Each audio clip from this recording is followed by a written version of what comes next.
Think about the dust, dander, and bacteria that's been breeding in your carpet all winter long with nowhere to go.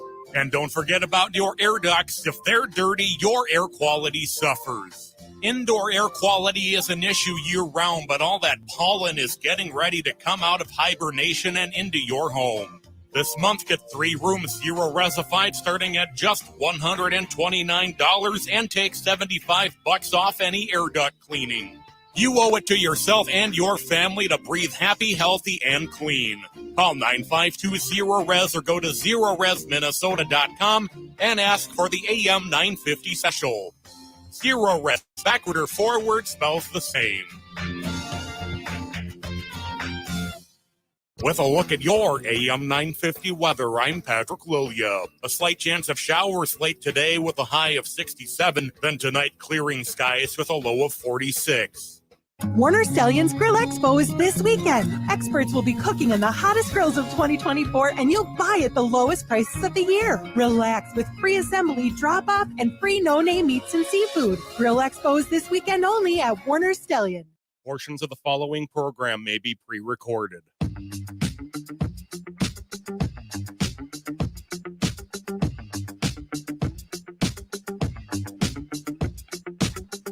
Broadcasting live on AM 950, the Progressive Voice of Minnesota, as well as in the evenings on WCPT 820, Chicago's Progressive Talk. It is the Matt McNeil Show for your Monday. Good to be with you today on Earth Day. 952-946-6205. 952-946-6205 is the phone number. It's good to have you with us today. Matt and Patrick here. Don Carr is going to join us coming up here in the 4 o'clock hour to talk a little bit Earth Day stuff with the Great Lakes. How are you today, Patrick? Doing pretty well. How was your weekend? Oh, it was great because I got the chance to see 2 plays this weekend, Henry IV and Henry V. And if if you don't know, Shakespeare did obviously tragedies, he did romances, he did, comedies and stuff like this, but he also did a series of historical plays about the kings of England. And, some of it's, embellished, but for the most part, they're very well done. And it's part of a 3-play series. Now, I didn't see the first one, which was Richard II. Did not see that one, but I did see Henry IV, Henry V, and very well done. And just, there comes a moment when I've said, okay, I've watched content on the Netflix and the Prime and all these things. I just finished. Have you watched Fallout on Prime at all? We don't have Prime, so I have not. I have. I've watched that. That was. I've never played the video game. I thought it was somewhat entertaining. You have these things. If you're looking for content, you could break down those plays into a 9-episode arc, which, by the way, ends out with some very cute romance there. Hello, Princess of France, Kate, you're kind of hello, and the courtship of Henry V and her, very entertaining.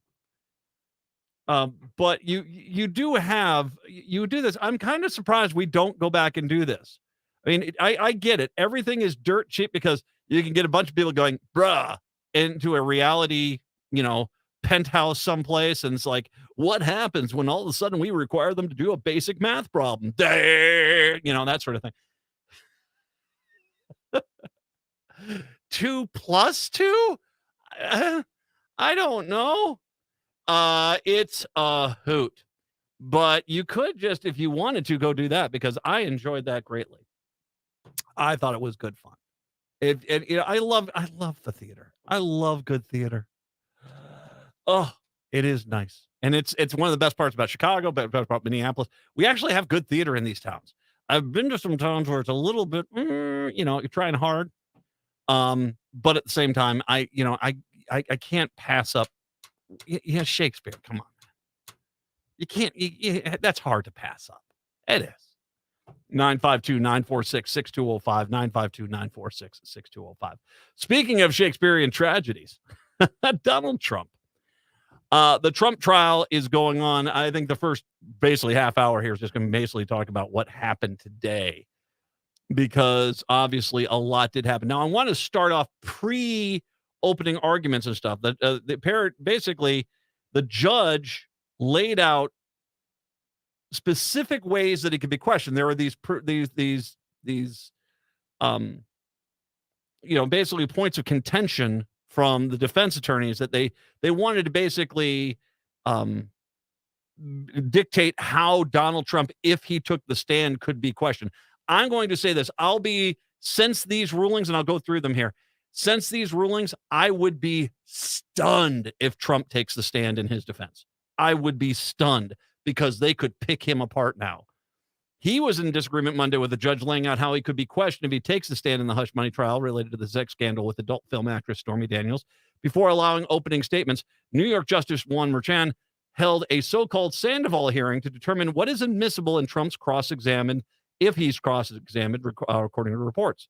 The judge ruled the Access Hollywood tape in which Trump brags about sexually assaulting a married woman was fair game for the prosecution, that they could go after him on that. Merchan also allowed Trump's gag order violations in the ruling against him in the civil fraud case to come into play, in which the former president owes $454 million in damages. As Merchan is reading the list of prior findings that prosecutors can use to cross-examine Trump, if he testifies, Trump is intermittently shaking his head. Politico reported. The judge went on to say Trump could be confronted with 2 defamation cases brought by writer E. Jean Carroll, who said the defendant raped her. 2 juries found him liable for defamation, while 1 found him liable for sexual abuse of women. Trump was said he intends to take the stand in his own defense, though several experts have said that would not be a good idea for him. It was a bad idea for him before this ruling.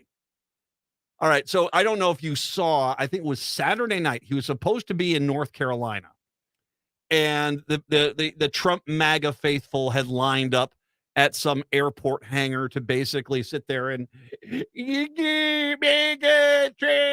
make liberal tears, that sort of thing. Well, they canceled it, and they said they were canceled because of weather that was coming through. And there was some weather that came through, but a lot of people think that actually this was canceled because his lawyers in New York were trying to grab him by the freaking ankles and drag him back to New York and say, don't say anything. Because once again, this isn't a civil trial. This is a criminal trial. And he's already made it virtually impossible for him to win this case. Not because of anything he said after. It's pretty clear what happened here. He worked with the National Enquirer, and I'll get to what happened today and what we heard today from Pecker over the National Enquirer. David Pecker. We'll talk about that. But he basically, his lawyer already went to jail for this. I mean, we already know he's guilty. His whole argument now is, the lawyer told me I could do it, and that's not going to fly for him. He would be insane to get on the trial under the stand right now. He would be insane to get on the stand. He would. Now, it is Trump. I think this is the best idea. My lawyers were crying real tears. I think tears of joy. I'm not sure exactly, but they were crying real tears. And I think that it's, I think that I should go up on the stand. Then came the after rulings on what he could be cross-examined with. Prosecutors in the first criminal trial of American president began laying out their case for the jury of 12 New Yorkers on Monday, saying Trump engaged in conspiracy to cover up a sex scandal in order to get elected president in 2016. The first witness called was tabloid publisher David Pecker. I've been told by management I've got to be careful how I get there. Do I need it? Never. Okay. David Pecker, whom prosecutors described as one member of the 3-man plot to conceal damaging stories, including porn star's account of a sexual tryst. How about we call it pity sex? I mean, can we tryst? It wasn't exactly the cover of a romance novel here. It was like, you see that magazine with my face on it? Here's what I want you to do.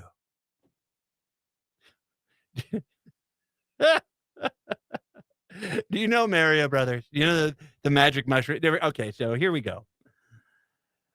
Anyway, Trist. Okay, sure. As Trump mounted his bid for his presidency in 2016, Mr. Pecker was on the stand for only a few minutes in the afternoon before court adjourned for the day.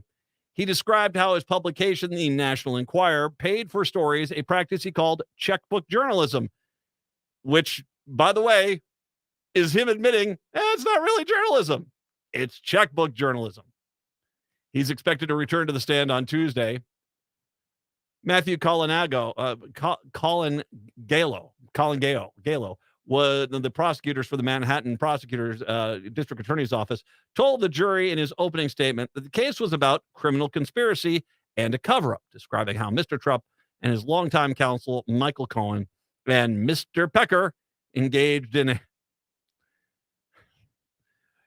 Okay, some of this is just, it's like I said, it is the weirdest freaking timeline we are in right now. Engaged in a strategy to catch and kill negative stories. The lead lawyer for Mr. Trump, Todd Blanche, insisted that his opening statement that the former president had done nothing wrong. Mr. Trump is president. President Trump is innocent. There you go. My dyslexia kicked in for a second. He told the jury President Trump did not commit any crimes. Well, I mean, there was that whole thing about sleeping with a porn star, but, your honey was back home with your newborn. The one you want to suddenly go to graduation for.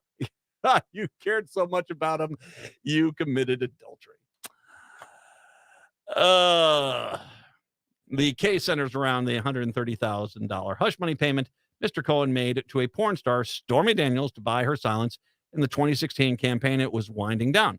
Prosecutors say he was reimbursed by Mr. Trump, and Mr. Trump falsified business records to conceal his conduct. Mr. Colangelo said the payment to Miss Daniels came on the heels of another scandal, the Access Hollywood tape, on which Mr. Trump bragged about groping women. Miss Daniels' account said he could have been devastating to his campaign. Can we bring back that moment from 2016 for a quick second? You have that tape come to life. And it's clear he is talking about sexually assaulting a married woman, bragging about it. They'll let you do it. Bragging about it. Mind you, same guy that just got found guilty with the E. Jean Carroll case. He basically is caught on tape bragging about sexually assaulting a married woman. Not only did that not end his campaign, which it should have, we had Republican after Republican, including his wife, coming on out and making the argument, locker room talk. It's locker room talk. It's locker room talk.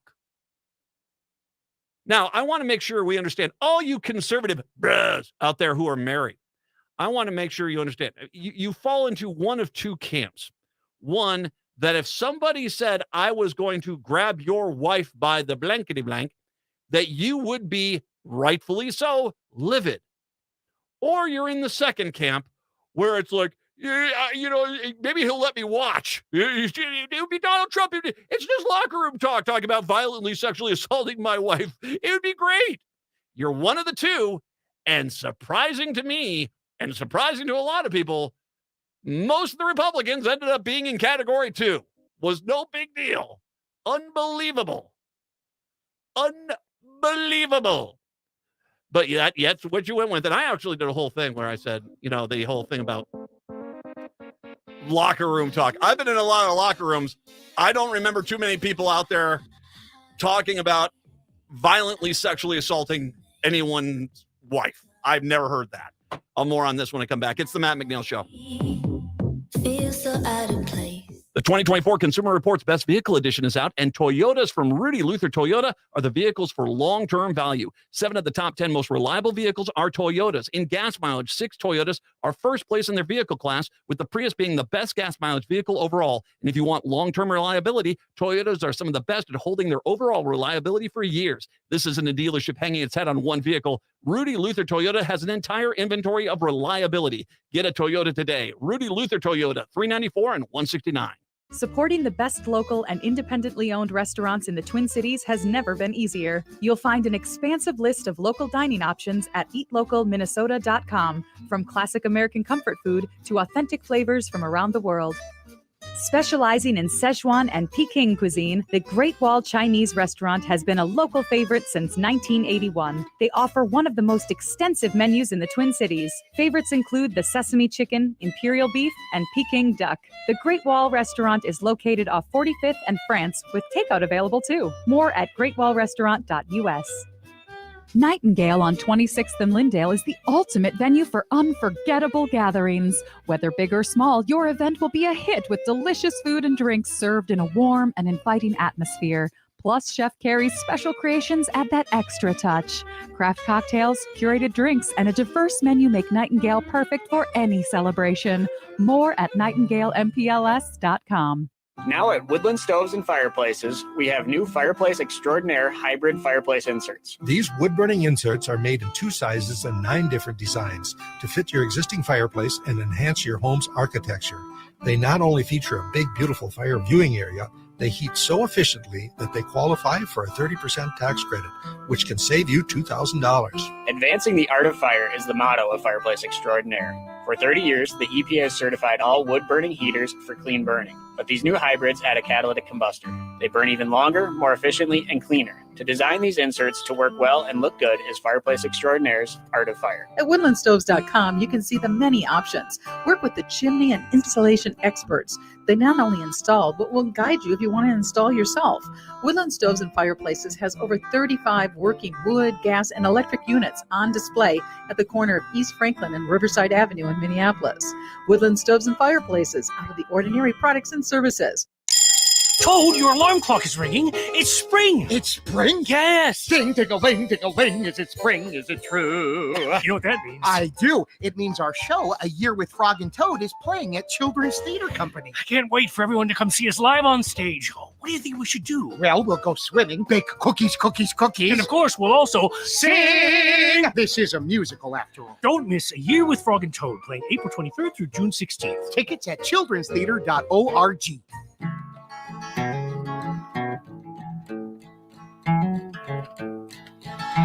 I'm out here 1,000 miles from my home. It's the Matt McNeil Show. Once again, Monday. Good to have you with us today, 952-946-6205. So, once again, now, because, the Access Hollywood tape, and this is one of the things that, as Republicans don't want to talk about, and Trump sure doesn't want to talk about, that actually plays a major role in this case, because it was on the heels of this scandal that basically all of a sudden you have the Access Hollywood tape, and the entire argument was locker room talk. It's just locker room talk. And once again, I've been in lots of locker rooms. I was in the U.S. military. I've never been in a locker room where guys are talking about violently sexually abusing someone else's wife. Never once, not once. As a matter of fact, most locker rooms are basically, salutes to shame. It really is. It's not nearly as glamorous as you think. It really is. You keep your eyes down and you basically hope you don't see anything. And you generally are not looking to, hey there, let's have a chat while you put your leg up on the bench there. Hey, no one's doing that unless you're really a creeper. All right. Or Donald Trump, I guess. Do you like mushroom? No, sorry. Yikes. I don't know what that was, but anywho. So the Access Hollywood tape, which the defense was desperately trying to get omitted from this case, actually is going to play a major role here. The prosecutor added, with pressure mounting on Election Day fast approaching, Donald Trump agreed to a payoff and directed Cohen to proceed. Cohen, who is executive vice president of the Trump Organization, counsel to Mr. Trump and Mr. Pecker, are expected to be central witnesses. Mr. Blanche, the defense attorney, attacked Cohen's credibility, saying his livelihood hinges on attacking the former president, insisted that prosecutors were attempting to present perfectly legal activities such as entering into non-disclosure agreements in a negative light. I have a spoiler alert. There's nothing wrong with trying to influence an election. Mr. Blanche said it's called democracy. They put some, and this is where we're at. Oh, yeah, deceiving the people? I mean, that's what America is. They put something sinister on this idea and we're about a crime. You'll learn it's not. Actually, it is, considering he lied about it on his books. And that's kind of where it comes down to. It's not the fact that his whole argument is, well, as a matter of fact, let me share this story that came on out, because once again, Donald Trump can't stop himself. This is why I am giving a lot of credence to the story that his lawyers in New York demanded that team do not allow him on the stage in North Carolina. That for the time being, no campaign stops, period. Don't let him get in front of microphones, because he got out of the trial and immediately basically kind of torpedoed his own case again. And this stuff can be brought up. He is such an idiot. He just doesn't seem to think that when he walks out there and he makes these comments to the public, that somehow that those comments to the public can't be then brought into the trial. I guarantee you, the prosecutor has a person out there with a microphone taping his own comments. Former President Trump went on the angry tirade outside of Manhattan courthouse today, and some observers think he didn't do himself any favors when trying to talk about the facts of his hush money trial. After the conclusion of the first day of testimony at the trial, Trump went outside the courtroom to declare that the case being brought against him had nothing to do with bookkeeping, which he described as a very minor thing in the terms of the law. Yeah, that's why you're on trial. Anyway, Trump then tried to pin the blame on his former attorney, Michael Cohen, who went to jail making an illegal campaign contribution to Trump in the form of the hush money payments to adult film star Stormy Daniels during the 2016 presidential election. This is a case where you pay excuse me. This is a case where you pay a lawyer, it's a lawyer, and they call it a legal expense. That's the exact term they use, legal expense in the books. And another thing, it wasn't even said, and that wasn't even said, was we're never being deducted on a tax deduction. Most people want to deduct everything. Okay. But you have money and your tax expert should have told you, yeah, you can't deduct anything. I went to Chicago. I had a good time down there. I might be able to deduct part of the hotel stay and one meal, and that's it. Doesn't mean I didn't talk to my tax preparer. I talked to my tax preparer. They said, here's what the law says. The rest of that trip, you're on your own for. Okie doke. But I kept my receipts. He's kind of like, I didn't. My tax preparer told me I didn't have to report anything. So once again, I want to read this here because this is the one that got a lot of people's attention here. This is a case where you pay a lawyer. It's a lawyer, and they call it a legal expense. That's the exact term they use, legal expense in the books. And another thing that wasn't even said was we're never even deducted it as a tax deduction. Most people want to deduct everything. The fact that they never took it as a tax deduction is telling, not exculpatory, said former FBI special agent Asha Rangappa. The guy deducted his son's $5 Boy Scout dues as a charitable donation, more evidence of trying not to leave a paper trail. All right. George Potter, a professor of computer science at the University of California in San Diego, similarly didn't think much of Trump's attempts to shift the blame onto Cohen. My lawyer told me it was okay, is generally good advice, but in this case, the lawyer went to prison for about a year for participating in the exact scheme, which definitely undercuts the rationale somewhat. No, it's you. They're trying their hardest to already say this was no big deal. It wasn't something. Let me tell you something.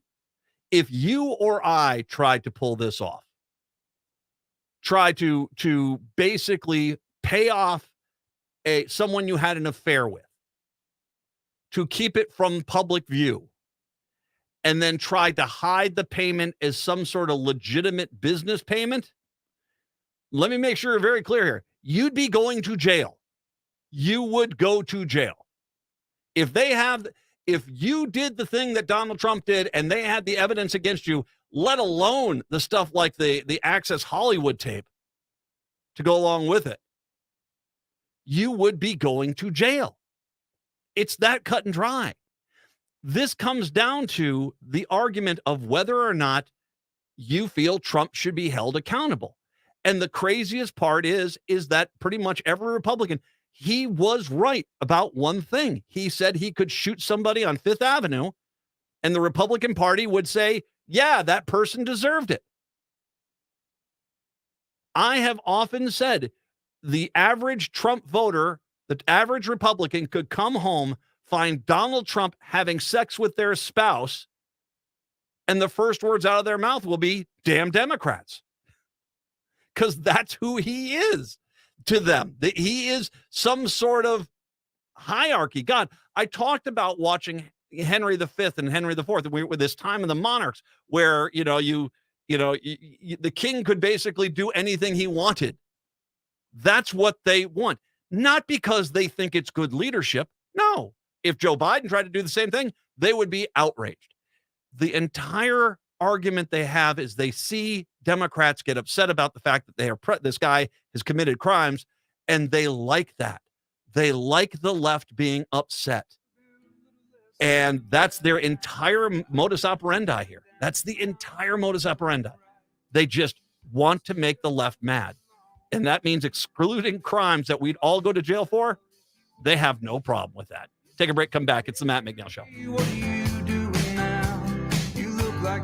Seward Community Co-op is excited to host farmers and welcome supporters to our 23rd annual Community Supported Agricultural, or CSA Fair. Join us on Saturday, April 27th from 11 a.m. to 2 p.m. in the Seward Co-op Creamery Building parking lot at 2601 East Franklin Avenue in Minneapolis. Dedicated to helping build a food system that values inclusivity, environmental responsibility, equity, and access, Seward Co-op will feature more than 30 local CSA farms that help contribute to a strong and vibrant local food system.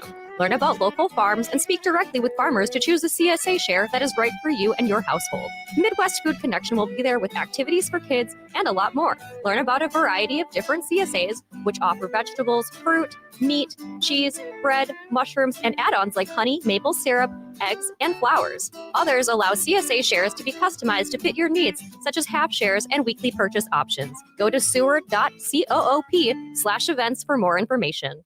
Join me, Tom Hartman, where smart people get their news. The Tom Hartman Program on AM 950, KTNF, St. Louis Park, Minneapolis, St. Paul, the progressive voice of Minnesota.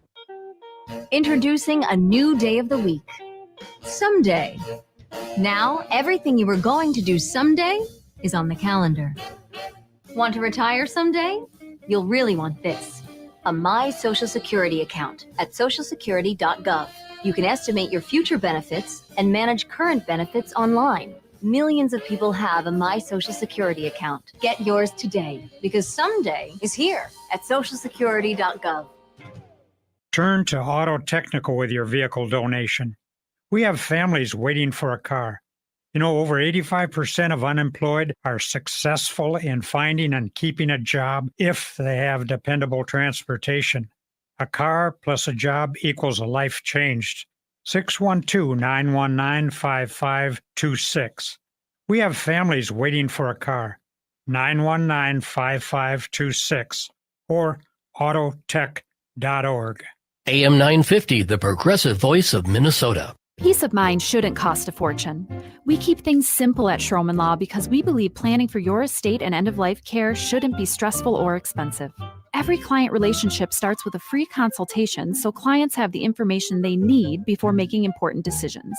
From there, we work closely with clients to ensure they are choosing the most efficient and cost-effective plans for their specific needs. Schedule a free consultation today at schromenlaw.com. That's SCHROMEN law.com. With a look at your AM 950 weather, I'm Patrick Lilia. A slight chance of showers late today with a high of 67, then tonight clearing skies with a low of 46. For more than 40 years, the Great Wall Restaurant has been serving up Szechuan and Mandarin favorites. The Great Wall is located just north of 50th in France on the Minneapolis-Edina City line. Check them out at greatwallrestaurant.us.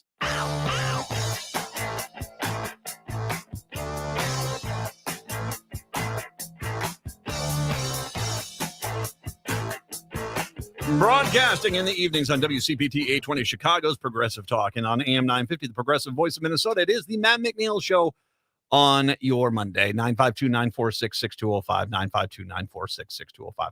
So I want to talk about Republicans, how kind of dumb they can be, because they get so convinced by their talking points that their fake reality that they create in their mind is so much better than the real reality, that when it smacks them back in the face, it's tragic to a point, funny to a point, but it's tragic a lot of times. And they don't seem to understand what trouble they get themselves into when they do this. Conservatives, now this is not American conservatives, this is a Canadian family. Arend and his wife Anissa Feenstra, they moved from Canada to Russia to escape the perceived LGBTQ ideology encroachment. Basically, they moved to a country which is an authoritarian regime, a totalitarianism, a despot leading dictatorship. Because the main reason is they felt as if their lives in Canada were somehow being violated, because not only were LGBTQ people able to live, but they talked about them. They talked about them. And so with self-assured smugness in tow, they sold their house and left Canada, and off they went. And if you read about this story, this is from about 2 months ago. It was it started going downhill pretty quickly. Their bank accounts were almost immediately frozen upon arrival. Anissa then vented frustration on a deleted YouTube video because she thought she was still in Canada. She thought she was someplace where, as she insists, you're violating my freedom of speech. The reality was no one was ever violating your freedom of speech. You can go speak like a blithering idiot as long as you're not threatening anyone or endangering anyone. And so your freedom of speech was the thing. But then you went to a regime where freedom of speech is tightly controlled. Tightly controlled. And it did not go over very well with them. The Russians were not too happy about this. The conservative Christian couple from Canada made the move to relocate to escape the LGBTQ ideology. Their hopes of starting anew quickly turned into a nightmare upon arrival in Russia, as their bank accounts filled with proceeds from selling their Canadian farm were unexpectedly frozen due to suspicious activity, aka we can take your money whenever we want to. And they didn't like that, but they were too dumb to realize that's Russia. And you're Canadians. You don't have any legal standing in that country. They'll just make it up. It's a Canadian tax. So there you go. Now get out. Basically, so Anissa's frustration boiled over, leading to a regrettable outburst against their new home, which only worsened the situation when Kremlin officials took offense. In a since-deleted YouTube video, the mom of 8 said she was very disappointed in Russia at this point. She added, per Daily Mail, I'm ready to jump on a plane and get out of here. First thing we have to do is engage with logic in this country. It's very, very frustrating. However, a subsequent update, Arend issued an apology acknowledging that their thoughts weren't always conveyed properly. Basically, he had to come on out and realize, oh, well, we're going to get thrown into jail because we're complaining about something that if you were in Canada, you could complain about all the time. And this is the trouble they have. They become convinced that Russia is like Canada in this case, or the United States, with that this is just, it's going to be the same thing, only they don't like LGBTQ people over there. And they're now realizing, no, all the rights you did have in Canada that you took for granted, that you were too stupid to understand, they're gone. And so now, unless you're out there putting a rosy smiley face talking about how great Russia is, you better be careful, because they'll just march you out behind a building and put a bullet in your head and take your money from you. And that's just that. Yet, they're stuck there. I don't think they are going to have the ability to leave. I think the Russians are it's only a matter of time in my mind. The Russians take all their money, and they might let them leave then take him back to Canada, but that's a pretty hard lesson to learn. Now, it's not the hardest lesson we want to talk about today. That would end up being with Russell Bentley. Now, I posted about this story. And this is a guy, apparently he ran against Norm Coleman up here in Minnesota, or not Norm Coleman, Paul Wellstone. He ran against Paul Wellstone at one point, only got like 1% of the vote. But he ended up relocating to Texas, apparently. A tragic tale of down on his luck Texan who reinvented himself as a renegade war hero in a fake Russian republic took an unexpected turn this week when he was allegedly abducted by Russian troops after apparently being accused of being a CIA spy. Russell Bentley, also known as Texas, is perhaps the last person one would expect to have pulled off a cunning spycraft for the nearly 10 years he's been living among Russian fighters in Ukraine's occupied Donetsk region. A Dallas native with a conviction on drug charges back home, Bentley briefly seized international headlines in 2014 when he was spotted in a cowboy hat with the Russian fighters and spewing Kremlin propaganda about Nazis in Ukraine. He obtained Russian citizenship in 2020 after remodeling himself a combat veteran turned journalist for Kremlin-controlled media. News of his disappearance earlier this month largely went under the radar until his wife went public Tuesday with claims he'd been snatched and taken hostage by Russian troops. Russell was brutally detained on April 8th. She wrote in a statement on Telegram, "I call on everyone to do everything possible to save my husband, our Texas," she said, describing him as a friend of Donbass and Russia. Perhaps there is not much time. Russian propagandists have claimed Bentley vanished after approaching the site of a recent shelling or mortar strikes. One independent Russian news site said he'd been taking pictures of damaged buildings, and that detail led to a fury of conspiracy theories about Bentley potentially being a mole. On Wednesday, Bentley's friends sought to quash these rumors with his self-proclaimed brother-in-arms identified only as Vasily, releasing a video appealing to Bentley's captors. He is dead. Apparently, he was kicked to death by the Russians. And it sounds like Russian officers. Sounds like probably really drunk Russian officers. Now, since this story came on out, Russia has been frantically spinning it as, no, Ukrainians got him. But from everything everyone's seen, he was nowhere near where the Ukrainians were operating. So that story doesn't have a lot of weight to it. And there were other Russians around him. So it would be kind of what you would think there had been a massive firefight or something like that if the Ukrainians were there just snatching somebody. That wasn't the case. No, this is the Russians who got drunk and were frustrated, are there, looked at an American and said, guess what? And this guy thought he was one of them. He left this country because he was going and he bought into the Russian propaganda. I'm here for you, Mother Russia. And Russia said, well, on second thought. And they kicked him to death. They kicked him to death. You guys got to understand, you guys keep talking about this. Now, these are two cases where really we're talking about going out of the country, and particularly Russia. But it's no different than that friend you have in Chicago or that friend you have in Minneapolis, St. Paul, who sits there, that conservative friend who's like, I can't take this liberal tax and spend city anymore. I'm leaving and I'm heading south. I'm heading to a Republican state and things are going to be so much better because it's the same mistake that these people that went to Russia make. They think things are going to be the exact same for them in the South.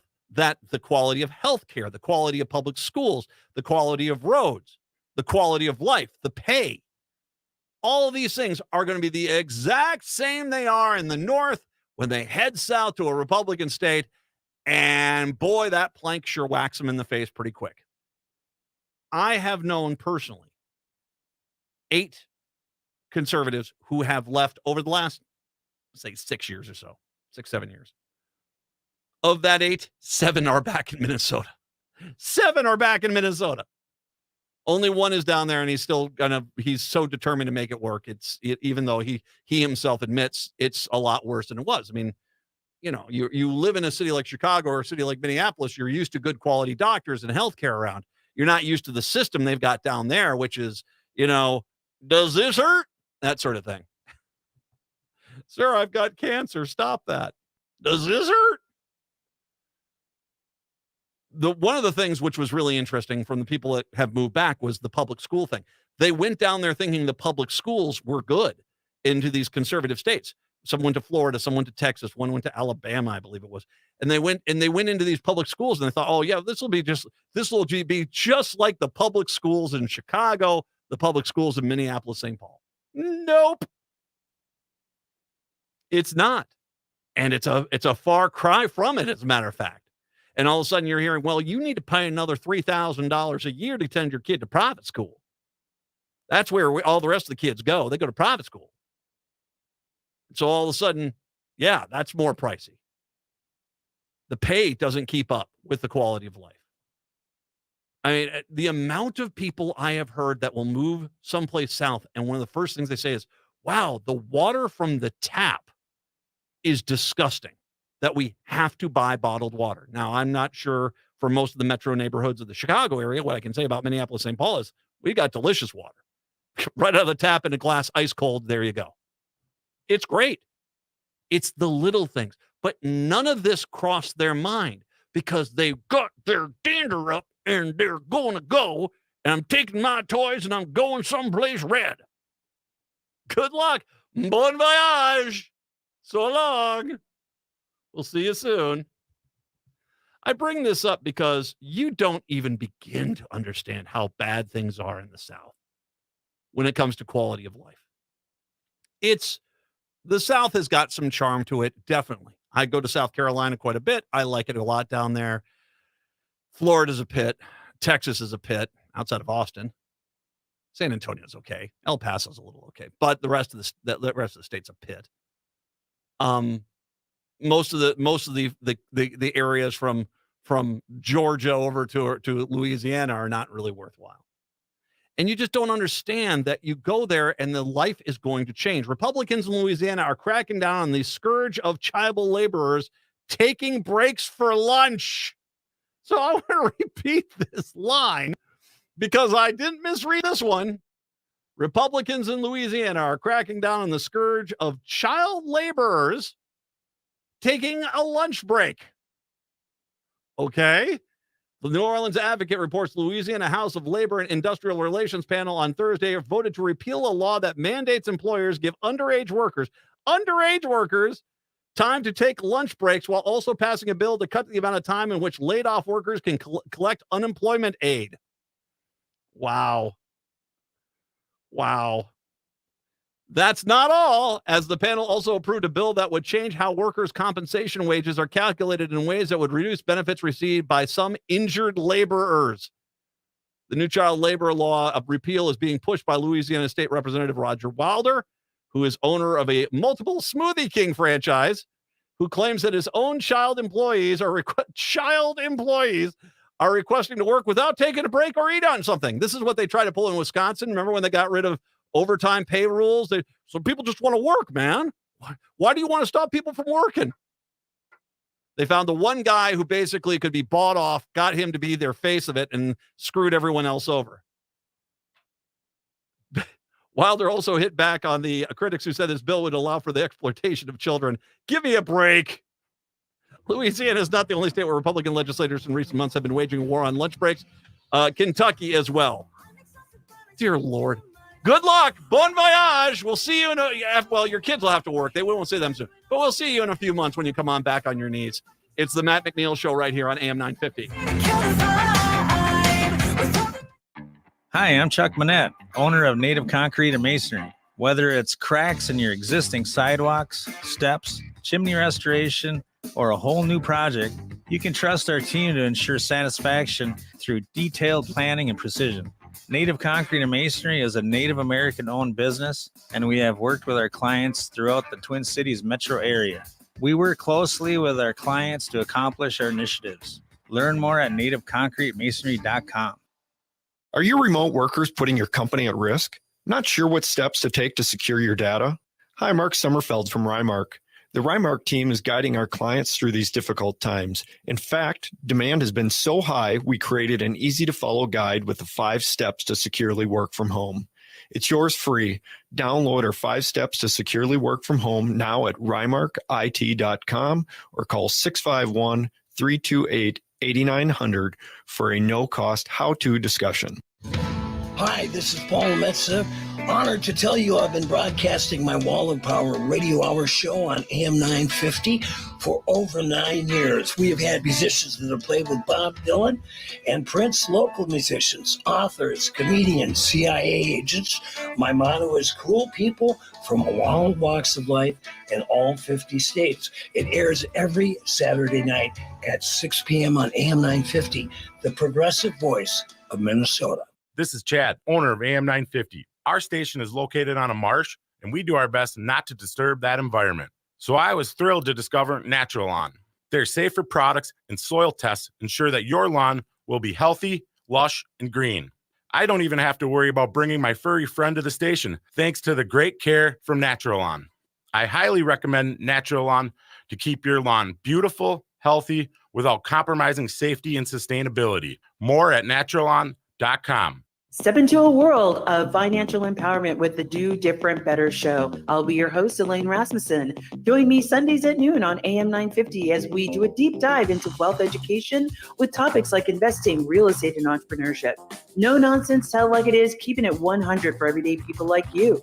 Tune in to get practical insights to rewrite your financial future. So each Sunday at noon, let's do different better. You can hear Do Different Better anytime on your favorite app. Learn more about me at socialimpactnow.com. Greg Bakken here. Like you, I love good, fresh, delicious food. So I want to tell you about this treasure in Roseville called Maverick's Real Roast Beef. Maverick's has the best roast beef sandwiches I've ever had. Made fresh every order. Add fries or onion rings dropped in the fryer when ordered, and you have a winning combination. Maverick's Real Roast Beef has a lot more than roast beef, so check out their website, mavericksbeef.com, or check out their restaurant on Lexington in Roseville.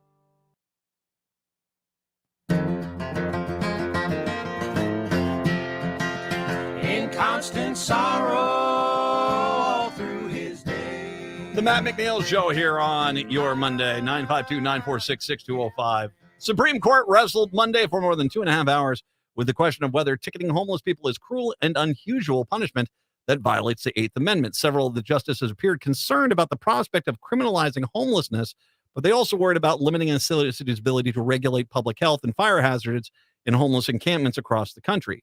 Sleeping is a biological necessary. It's sort of like breathing, said Justice Elena Kagan. You can say breathing is conduct, you can say breathing is conduct too, but presumably you would not think it's okay to criminalize breathing in public. And for a homeless person who has no place to go, sleeping in public is kind of like breathing in public.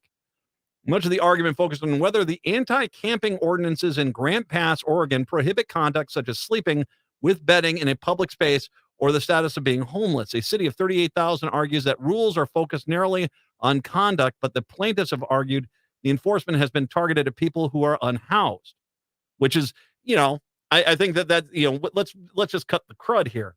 Of course they passed this ordinance to round up everybody. And now that they have, and they're going to the Supreme Court, now their argument is, well, we're not really rounding up everybody. We're not supposed to be doing that. But that's what the intent is. And if they win their case, they clearly will go back to just criminalizing homelessness. And there's a line here, which is in the story, which I think is a very important one to understand about the significance of this case. Police regularly ticket people who are sleeping in parks and other public spaces with this ordinance. Each violation is a $295 fine, which increases to more than $500 if not paid. I mean, these are homeless people. Of course, it's a $500 fine for homeless people. And what are you then? Are you going to spend thousands and thousands and thousands and thousands and thousands of dollars housing them in jail? A debtor's prison of some sort? The case is the most significant appeal involving unhoused Americans to reach the Supreme Court in decades, and being closely watched by cities and states around the nation that are wrestling with an increase in homelessness. On any given night, more than 650,000 people in the United States are experiencing homelessness, according to the U.S. Department of Housing and Urban Development. The number increased 12% from 2022 to 2023. Chief Justice Roberts and other members of the court's conservative majority raised a series of questions that noted the ordinance doesn't explicitly say anything about prohibiting homelessness, and that defining someone's status as homeless can be tricky because it can change nightly. Eating is a basic function, human function as well, and people have to do it, just like sleeping, Robert said. If someone is hungry and no one's giving him food, can you prosecute him if he breaks into a store to get something to eat? Edward McNeil, and that's working. That, by the way, this is if you can tell, there's RVs going around to all the conservatives on the court. I think after this one, after this argument they're going to make is a very distinct one. And once again, I'm going to get to that line here, coming up here in a second. Edward McNeil, representing the Biden administration in the case, said that the government could absolutely prosecute someone in that situation. Several members of the court, both conservative and liberal, though, seem to wrestle with how to draw the line between status and conduct. That distinction is especially important because of a 1962 Supreme Court decision that found a California law that criminalized drug addiction as opposed to drug possession amounted to cruel and unusual punishment under the Eighth Amendment because the law was attempting to punish someone's status. And so that's where you're at with this. What they're trying to do, the end around that this Oregon town is trying to do is, we're not criminalizing homelessness, but we're making it impossible for you to be in our town and homeless without getting a $500 ticket. That there is no alternative for these people outside of to leave town, which they're homeless, they can't really do.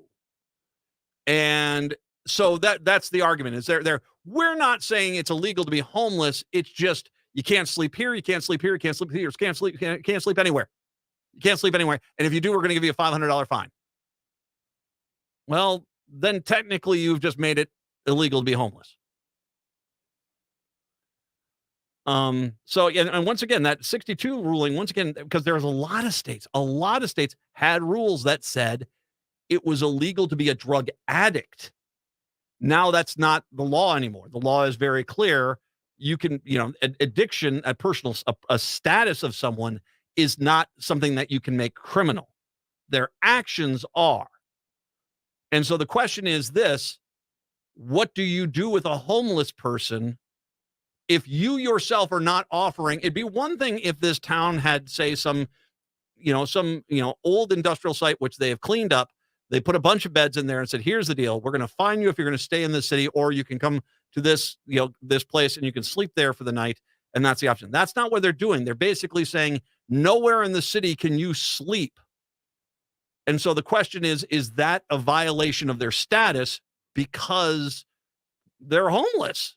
And, it's like I said, it's similar to, what was the movie? Rambo, First Blood, where he was talking, they were running him out of town. We know what your type is. We're going to just run you out of town. The law was designed to not help these people or care about these people. It was designed to just run them out of town. Several city residents experiencing homelessness sued Grant Pass, and the Ninth Court Appeals sided with them, holding that it could not enforce its anti-camping ordinances against homeless persons for the mere act of sleeping outside with rudimentary protection from the elements, or for sleeping in their car at night when there was no other place for the city for them to go. And that's another thing, too, is they're trying to sue you. You are in a car, and they want that to be considered a crime. And where else are they supposed to go, especially if they don't have money for gas? Grants Pass officials said the Eighth Amendment's prohibitions on cruel and unusual punishment was aimed at torture and hard labor sentences, not tickets. Well, if you're giving a homeless person a $500 ticket, you basically, how are they going to have to sell a kidney to pay that? I mean, it's easy for you to sit there and say, not my problem. And you see, this is conservative America at its core. I'm going to vilify you because you're a drug addict, or you're homeless, or you're black, or you're this. And then basically say, but that's not what our intention was, but it's not our problem. It's on you. And that's kind of the case. The decision is expected at the end of June. It will be very interesting to see where they go with this, because once again, it then comes down to the Supreme Court basically saying you can just prosecute people who are homeless, which is going to create debtors' prisons. Which is, I don't think we really want to go back to that, do we? Something from the 1600s? I don't think so. Chicago, have a good one. We'll talk to you tomorrow. Minneapolis, St. Paul, hour 2 up next. Greg Bakken here. I've told you about the out-of-the-world roast beef sandwiches at Maverick's Real Roast Beef, but I haven't told you about their Philly steak sandwiches, turkey, bacon, avocado sandwich, BLT, crispy chicken, fish sandwiches, brisket, or pulled pork. Okay, you get the idea. They make a lot of delicious food to the same standard as their famous roast beef sandwiches, and now I'm starving. I'm going to go to Maverick's Real Roast Beef off Lexington and Roseville, and you need to go too. Check out their menu at mavericksbeef.com. Hi, my name is Katty from Minnesota Recovery Connection. And I'm Erin with Minnesota Recovery Connection. We'd like you to listen to our show, Redefining Recovery, a Recovery Revolution. It is on Saturdays at 10 a.m. on AM 950. On the show, we discuss topics about addiction, understanding substance use disorder, the many pathways to recovery, and finding your personal journey. Listen to Redefining Recovery Saturdays at 10 a.m. and find our podcast on your favorite app. Hey, Minnesota, it's your favorite sexy liberal. Join me and my fellow cohorts in liberal justice weekdays from 8 to 11 on AM 950 KTNF, St. Louis Park, Minneapolis, St. Paul, the progressive voice of Minnesota. AP News. I'm Ed Donahue. It has started in New York. It's a very, very sad day in America, I can tell you that. Former President Donald Trump's hush money trial got started with opening statements on both sides. He is accused of using illegal influence with the help of his former lawyer and former fixer Michael Cohen to suppress stories that could have hurt Trump during the 2016 presidential campaign. The AP's Michael Sisak is in New York. Prosecutors portray this as election interference, an effort to hide information from the voters. Trump's lawyer, Todd Blanche, said there's nothing illegal about trying to influence an election and nothing illegal about that meeting, that alleged scheme between the National Enquirer, Trump, and Cohen. David Pecker, the former publisher of the Enquirer, testified today and will be back tomorrow. He and Michael Cohen are testifying for the prosecution. Arrests were made this morning at Yale University in Connecticut. In New York, there were no in-person classes at Columbia University over recent pro-Palestinian demonstrations. More than 100 people were arrested over the weekend at Columbia. President Biden was asked if he condemns the protests. I condemn the anti-Semitic protests. That's why I've set up a program to deal with that. I also condemn those who don't understand what's going on with the Palestinians. There are also pro-Palestinian encampments on the campuses of the University of Michigan and Massachusetts Institute of Technology.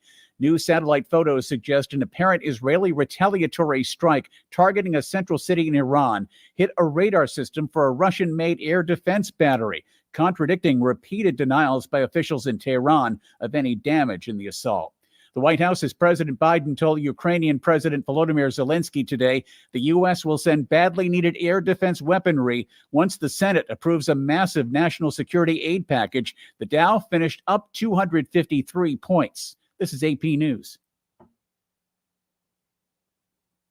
Is reviewing life insurance on your to-do list? Now's the perfect time to add it. A friend recently told me that securing life insurance sooner rather than later can help you lock in lower rates for years to come. So I bumped this up on my list and got it done. I called SelectQuote and couldn't believe how easy and affordable life insurance is. I'm 40 and got a $500,000 policy for $16 a month. My husband's also 40 and his $500,000 policy was only $18 a month. Plus, with SelectQuote's same-day coverage, there was no medical exam required, and we were covered by the time we hung up. Knowing I have this checked off my list feels amazing, but the peace of mind knowing my family is protected feels even better. Call SelectQuote at 1-800-694-1010. That's 1-800-694-1010. Or go to SelectQuote.com to get your free quote today. 1-800-694-1010. Details on example rate at SelectQuote. Hey, it's Patrick for Zero Res. I'm going to get right into it. You should call Zero Res to beat the spring cleaning rush with big savings and priority booking by calling our cleaning heroes today. You should think about the dust, dander, and bacteria that's been breeding in your carpet all winter long with nowhere to go. And don't forget about your air ducts. If they're dirty, your air quality suffers. Indoor air quality is an issue year-round, but all that pollen is getting ready to come out of hibernation and into your home. This month, get 3 rooms zero resified starting at just $129 and take $75 off any air duct cleaning. You owe it to yourself and your family to breathe happy, healthy, and clean. Call 9520-RES or go to ZeroResMinnesota.com and ask for the AM 950 special. Zero Res, backward or forward, spells the same.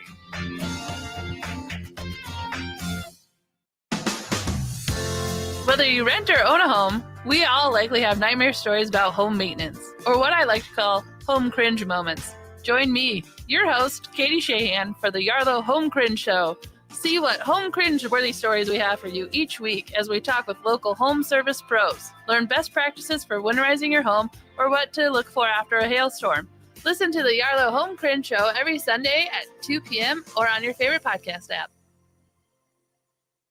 With a look at your AM 950 weather, I'm Patrick Lilia. A slight chance of showers late today with a high of 67. Then tonight, clearing skies with a low of 46.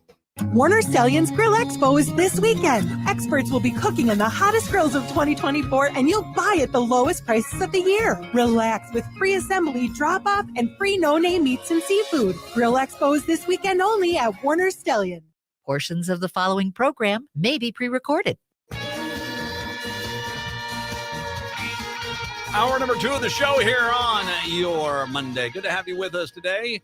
First of all, to everyone who celebrates, happy Passover. That begins tonight. I hope that goes well for you. Once again, that starts this evening. But it is also Earth Day today. I saw a lot of people out there cleaning up trash over the weekend and stuff, so that was nice to see. Don Carr is kind enough to join us. Now, when we had him on before, we talked about his book of fiction, The Midnight Rambler, that is out right now, and there's an event going to be coming up here. But Don is also the media director for the Alliance for the Great Lakes, and he's kind enough today to join us to talk about Earth Day and where kind of things are, especially since he's so familiar kind of with these topics. He's writing fiction books about them, so he's obviously a good expert on this. Hey, Don, how are you today? I'm great. How are you doing today? Thanks for having me on. My pleasure. I want to mention to everyone out there, if you're looking for something to do tonight, there's going to be an Earth Day book signing and reading of The Midnight Rambler. Where is that going to be at tonight? That is at the Fair State Brewing Company, which is at 25068 Central Avenue Northeast, Minneapolis, Minnesota. And that starts at 5 to 6:30 tonight.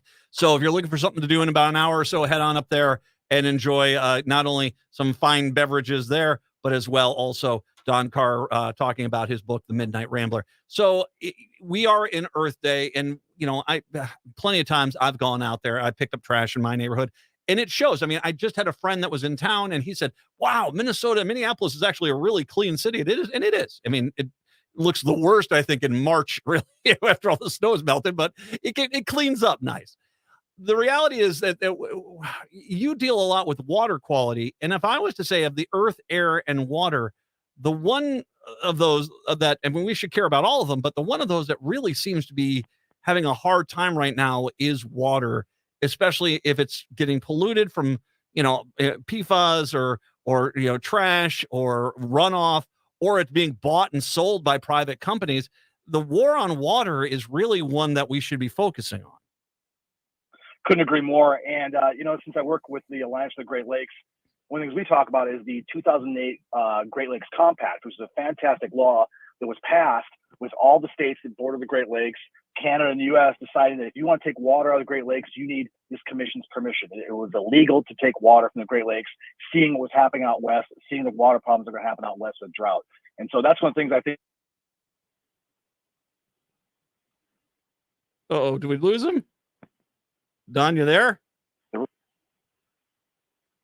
Hello, Don, you still there? Yeah, I'm still here. Okay, you cut out there. You were talking about the allegiance there, and you were talking about how it was going to stop these western states from taking the water out of the Great Lakes. Correct, and that's the drinking water for 40 million people. And to your point, you were talking earlier about litter and picking up trash. We just released a groundbreaking report. We have these great teams of volunteers that go to all the Great Lakes beaches. over 20 years, 14,000 Adopt a Beach litter cleanups have happened. And in those 20 years, we took all the data that all our volunteers, these amazing people that go out and clean beaches, they picked up the data or they picked up the litter, they cataloged the data, and they found that, let's see here, 86% of it now is plastic pollution. 99,700,000 individual pieces and over 535,000 pounds of litter from the shorelines. These plastics, they break up, they get smaller and smaller, they enter our environment, our ecosystems, and eventually our bodies. Now, everyone knows that plastic pollution is a growing problem, and our data that we just really showed how prevalent it is in the Great Lakes. So what we're asking for and advocating for on this earth. Oh no, we lost him again. Did we lose him because of it? Oh, we lost you there really quick once again. I don't know if someone's trying to call you or something like that, but yeah, we lost you again. You were talking about basically that's what you're focused on is these plastics right now. Correct. Yeah, there's some huge amount of plastics, and the companies that produce them, because they're really aligned with fossil fuel companies in terms of how they derive plastics and how we produce plastics. So what we're asking is more responsibility from the people that actually manufacture plastics on this Earth Day. Well, this is something which is the catch-22 about the plastics is that years ago, people were starting to point out that this is not nearly the safe product that people were saying it was. And yet it was never addressed. And now you talk about the Great Lakes, talk about how in the Arctic, they are finding little pieces of plastic. In fish in the northern, in the higher elevations up in the mountains, they're finding plastic pieces. You know, that humans have tons of plastic in them. It's a pollution that has gone from the water and has basically infected every alive thing on the planet. Correct. And even worse than that, because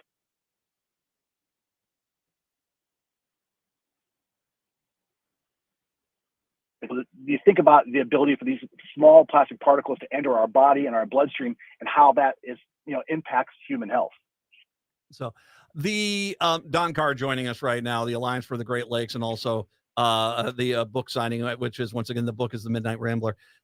Yeah, I don't like to do that though. I got to be honest with you. It is Earth Day. I mean, we should obviously care about the earth. We should care about the air and stuff like this. But once again, this stuff is all interconnected. And, when we talk about, the story I was reading on Minneapolis, St. Paul, the PFAS, this big ball of this stuff is slowly moving with the water table. And it came through the ground and into this stuff.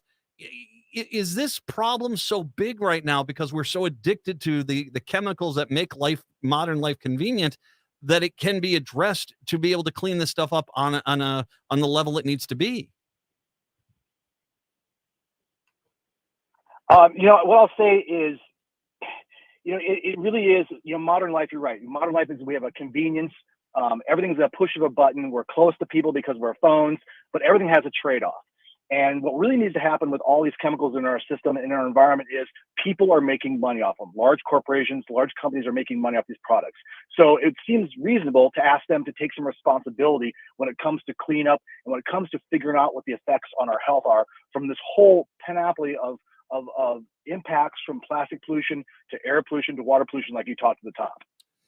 I was just in Chicago, and I got to admit, I couldn't believe how beautiful Lake Michigan looked in the downtown area. It looked spectacular. And of course, I've been up to Duluth, and I've been up on the North Shore, and there are, occasionally you do come across a piece of plastic there, but it looks so much better, especially when I have been to some places, especially coastal areas where, the trash is heavy and stuff. I'm talking about the Great Lakes because there's been this, 50 years of fight to clean the Great Lakes up. And on one level, at least as it looks, I think there's been as the efforts you talked about earlier, there's been a tremendous amount of effort to get the Great Lakes pretty clean. Yeah, and it's since the 1970s, the group I work for has worked. They started on Lake Michigan. A lot of the energy around the organization, energy around the group was nuclear waste in the beginning. But now we have a whole host of issues that are focusing on the Great Lakes. And at the top is climate change because it kind of affects everything. It motivates invasive species to get more voracious and enter more ecosystems and destroy more ecosystems, which ends up destroying businesses that rely on recreation and fishing. It turbocharges agriculture pollution fueled algal blooms like Lake Erie. Toledo lost their drinking water for 10 days. So, and these are all exacerbated by climate change. Climate change is making all these problems we already have with the environment worse. So if I'm talking about the Great Lakes, I'm talking about climate change is absolutely at the top of my list, but also at the very ground eye level, as we talked about before, plastic pollution is a pervasive problem and one that we need the help from lawmakers and companies to step. The Don Carr once again joining us, and unfortunately his phone's cutting in and out on us here. I will add, Sorry about that. Yeah, no problem. What I will say is as well. You talk about the algae blooms. I mean, this is something which it's not just the Great Lakes. We're in Minneapolis, St. Paul, any shallow dishpan lake, which there's quite a few here in the state. They're having this algae bloom problem as well. It is really something. I mean, when you're talking about this, and you're talking about this in regards to the idea of climate change. We know that we have this problem where this is going to be an issue for decades to come. How can you get out there and fight the invasive species, the algae blooms? What is the Great Lakes organization, Alliance for the Great Lakes? What's their game plan to kind of deal with this as we wait for hopefully the CO2 numbers to start coming back? Well, and again, it aligns itself with what I was talking about with plastic pollution. Is we need to hold industrial agriculture operations liable for their pollution as well. Mm-hmm. Like, for example, in the Clean Water Act. I'll tell you what, Patrick, thank you very much. We'll have to cut Don Carr off there. Unfortunately, his phone is cutting off quite a bit there, and it's very unfortunate. Let me make sure I mention this book signing once again. The Earth Day book signing and reading is over at the Fair State Co-op. That is going on tonight from 5 until 6:30 p.m.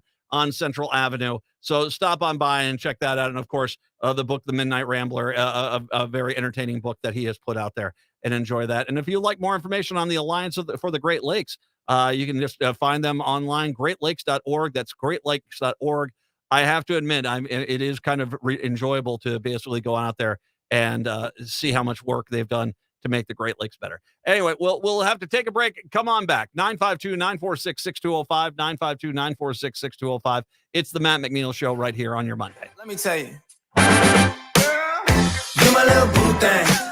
Now at Woodland Stoves and Fireplaces, the new Lopi hybrid wood stoves. Lopi wood-burning stoves in sizes and designs to fit your heating need and style choice. They not only feature a big, beautiful fire viewing area, they heat so efficiently that they qualify for the 30% tax credit. With this federal tax credit, you can earn $2,000 when you install efficient wood heating. Lopi advances the technology of wood burning. EPA certified for clean burning, these new hybrids include refined catalytic combustor design. They burn not only cleaner, but longer and more efficiently. Lopi brings heating with wood into the 21st century. Woodland Stoves and Fireplaces has been selling wood-burning products since 1977.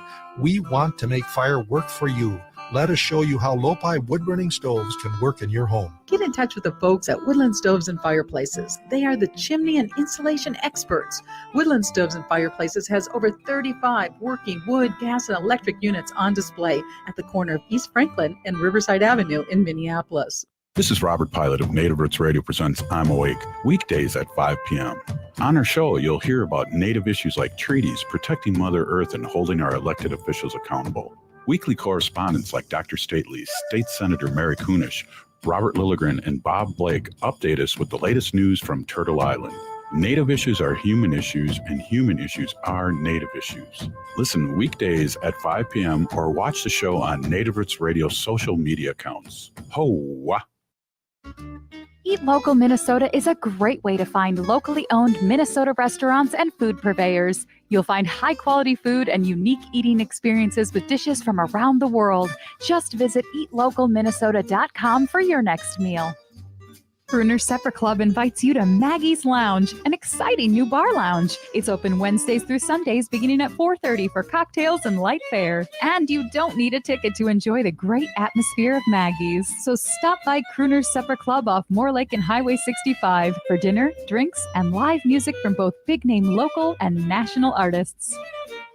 Cafe Latte combines a cafe dining experience with gourmet quality food. Plus, you can still do online ordering and takeout along with gift cards. Just go to cafelatte.com and choose from their ever-changing selection of award-winning salads, sandwiches, and soups. Cafe Latte is located off Victoria and Grand and online at cafelatte.com.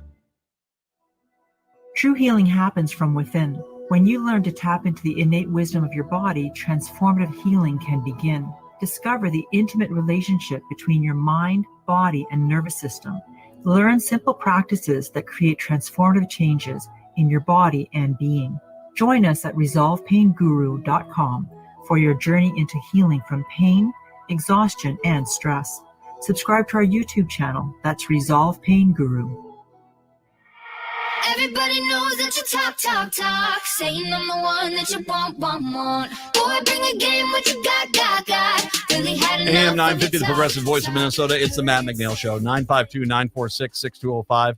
952-946-6205 is the phone number.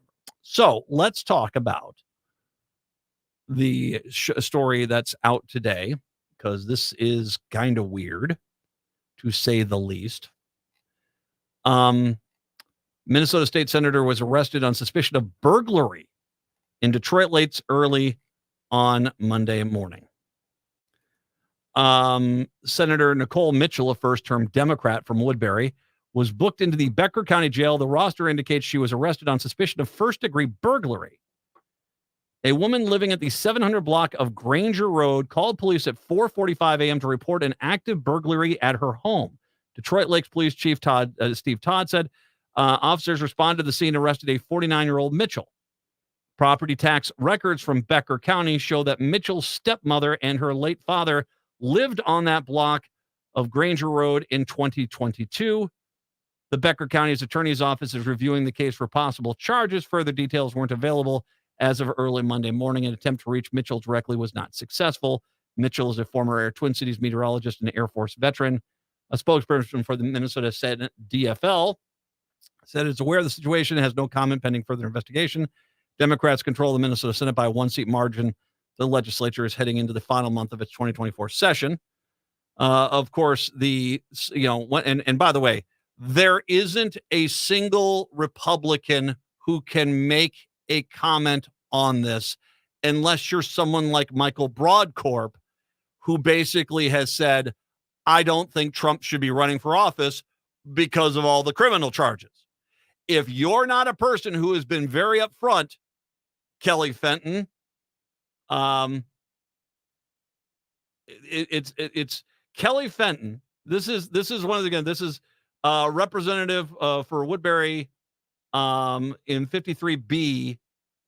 She hasn't been in the office for a while, but here is the Christian Republicans, the compassionate Christian Republicans. Well, if it ain't the alleged upstanding senator from Woodbury, she needs to resign ASAP. Talk about the joy Kelly Fenton has at this happening. The joy, the pure bliss. And I don't think she's ever called for Donald Trump to step down and not run for president. But forbid. Hey, Kelly, let me just make sure you understand something. When you fall from grace, which you will, because that's just what Republicans do. When you fall from grace, we're going to do a cha-cha line outside your house. Dun, dun, dun, dun, dun, boom, bum, bum, bum, bum, bum, boom, all around your house celebrating, because that's what you would do, Karen. Kelly, I'm mistaken. I'm sorry. Anyway, unless you've got a track record of saying, you know what, hey, I completely think Donald Trump should not be running for office, you do not have a leg to stand on. That being said, I want to break this down for the DFL. So here is the somewhat harmless point that she could be making. And I think that the fact that the Star Tribune has reported that there was family that lived on this block at some point, which gives me some feeling like this might be the case. That she got confused. I mean, this happens it happens more regularly than we can say with people that go to like Airbnbs and they go to the wrong address and they get, police are called because they think that people are trying to break into the place. You think you're going to a family member's house, whatever the reason is, you just didn't get off work till late. I mean, you're in session, so I could see that easily happening. You finally get done with work. You're going to head on up there, go visit family. You get turned around. You haven't been there for a while. You end up basically, making a mistake, going to the wrong house, and you enter the house and don't realize you're there. Doesn't mean it wasn't scary.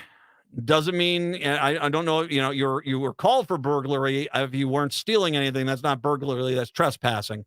That's the case. And yeah, you might be one of these right-wing stooges that basically says, I'm pressing false charges, even though you're the house right next to where her stepmother might have lived. I don't know the situation. If that's the case, fine. It happens. Unfortunately, it doesn't help her out because this looks bad, but still it was an accident. Nicole Mitchell, you can make a mistake. Now, let's start getting into the next two, which are not nearly as pleasant. Number one is you were drunk. Now, I think we all know my feeling on behavior of people who have been drunk. I would make an argument that I don't drink. I don't drink. I mean, if 10 plus years ago, I could see when I saw long-standing media people in this town losing their jobs because of a simple mistake mistake or not, of driving after having one too many. I said, you know what? This is not doing me any good. So for my health reasons, I quit drinking. I do not drink. The further I get away from that decision, the more I've come to realize alcohol plays a role and drugs play a role in most problems that happen within our society. They really do. They really do. Even if it's not you're drunk, but you've just taken one or two, all of a sudden judgment starts to fail. You want to drink, that knock yourself out. But if she was drunk, was she drinking and driving? Because I have zero tolerance for that. Was she basically trying to go to her house and she was drunk and she went in the wrong house? Well, that's not necessarily the career ender per se, guaranteed, but it's not good. There needs to be a lot of falling to the knees and apologize and talk about if the alcohol was involved here and you made a mistake, you need to, hey, as one veteran to the next veteran, because she served the Air Force, it's time to give it up. It's not helping you. You made a mistake. Doesn't mean it's not a good mistake. Doesn't necessarily mean your life is over, but you're going to have to deal with the consequences of this down the road. Still, once again, you went to the wrong address. You went to someone moved. You didn't think they did. Was Airbnb, whatever the case may be. Fine. There's the version of this where you're sober, which I really don't, that's okay. Oops, done. That's not really a crime. There's a version of this, which is you were drunk, which is getting worse. And that is not necessarily, and you can sweep it under the rug. You may not sweep it under the rug. Now, let's get to the third chance, the third possibility. That this might have been a burglary attempt. As weird as that sounds, we don't know. I don't know the relationship she had with this, and let me read from the story once again. Records say that her stepmother and her late father lived on that block on Granger Road in 2022. I don't know if the relationship she has with her stepmother. I'm not sure what the case may be. I don't know if that is the person who called the burglary in. Could be. Could she, I don't know. I mean, it might be related to something with family. And once again, this is all hypothetical, pure speculation. It might be something where if this was the family residence and the stepmother's still there and she wanted something that her dad had and she went and got it, well, yeah, you shouldn't be doing that. could then be even more that, once again, as this note says, that was the address for the stepmother in 2022. Maybe she moved. She didn't say she moved. She went to the house thinking it was. And, there you go.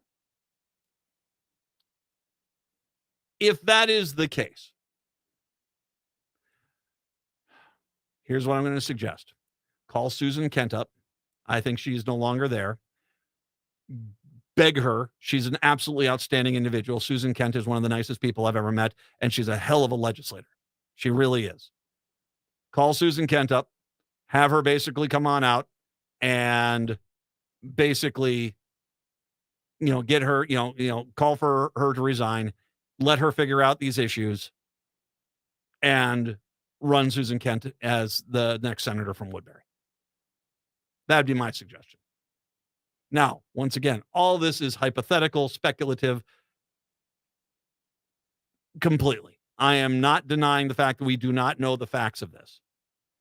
But I just went through basically what it could be generically on all three levels. One, she went to the wrong house. Oopsie, I was supposed to be staying with my stepmom. Sorry, wrong house.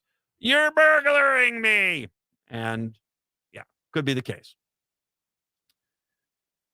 Now, it doesn't mean that case is not going to go away.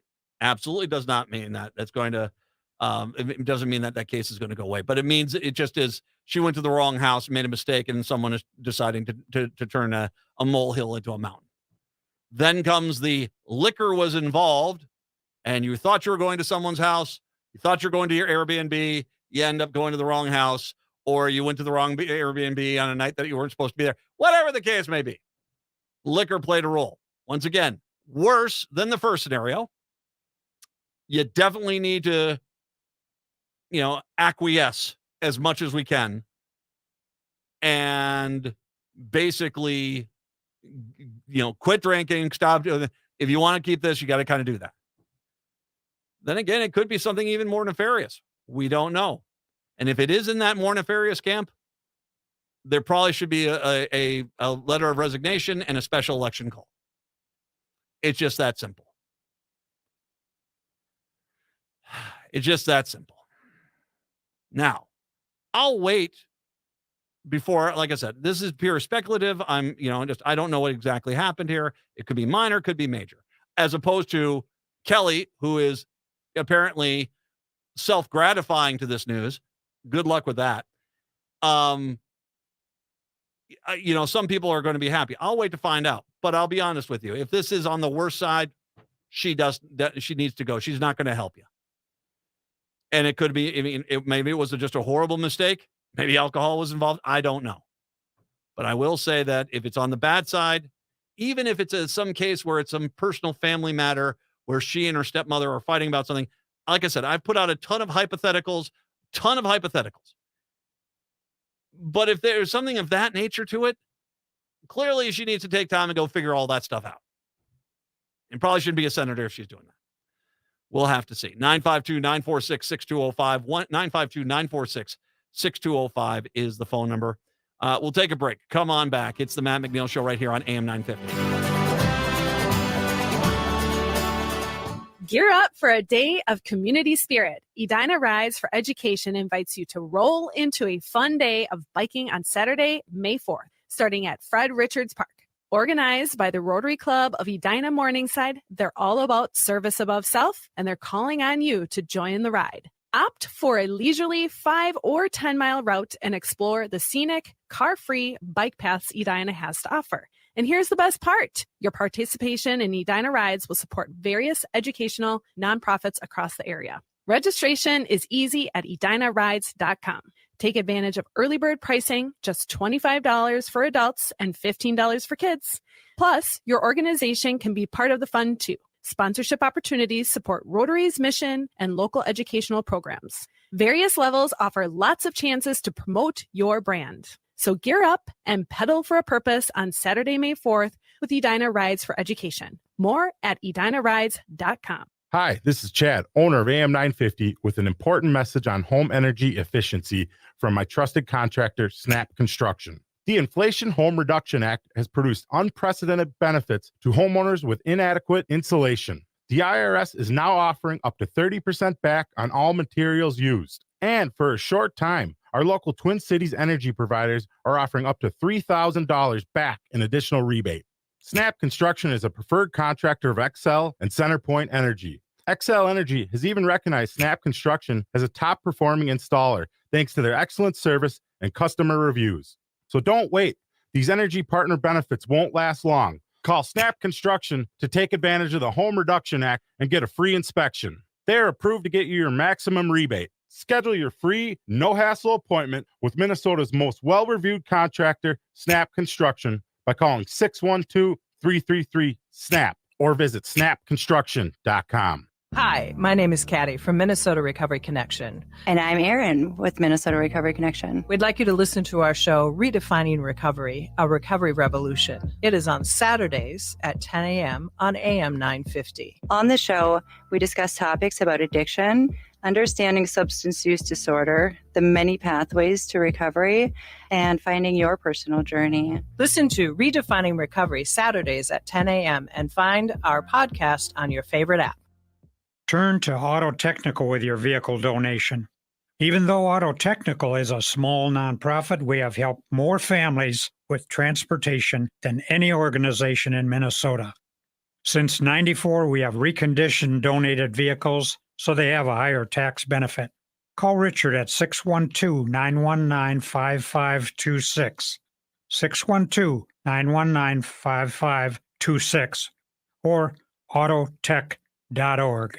With your AM 950 weather, I'm Patrick Lilia. Clear tonight with a low of 46, then a chance of rain on Tuesday with a high of 59.